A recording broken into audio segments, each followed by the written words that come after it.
start to make more sense. I love that. I just was on a panel with Michael Tubbs yesterday, and we talked a little bit about that.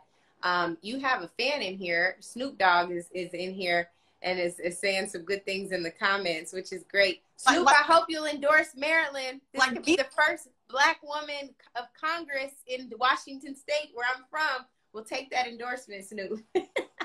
Is that Calvin Brodus, like the Snoop Dogg? Oh, she definitely gets an endorsement now. She knows your full government. If you could rap a Snoop lyric, I'm sure he'd be down. With so much drama in the LBC, it's kind of hard being Snoop Double G, but hey! Marilyn, I love that. That's epic. That is epic.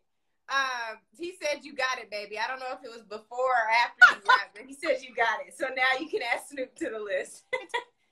The fact that I get to be in the rarefied air of Snoop Dogg and Martha Stewart, that means something. I'm telling you, these are legends. And if you missed Versus the other night, Snoop had me before we started, but you know, the best coast is always going to win. But nevertheless, DMX really did great as well. It's great to see. I heard about that. Yes, it was really good. You got to go back and look at that. Okay, I'm totally off track, but you know, I just was like, he's really in here. That was amazing. So Marilyn is gonna make history.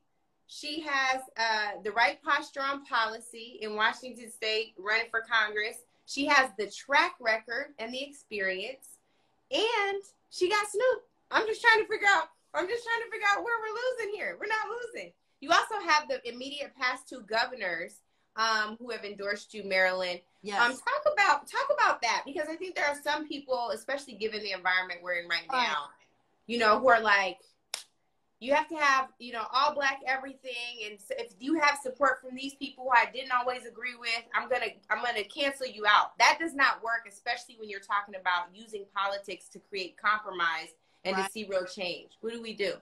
Well, I mean, here's what we do. We have to come to terms with the fact that when you go to Congress, you're with hundreds of people from around the country. And your job is to have an agenda where you get there, but also figure out, Angela, you know this, you've been on the Hill, how you advance it and move it forward. Yeah. That means you may not get 100% of what you want.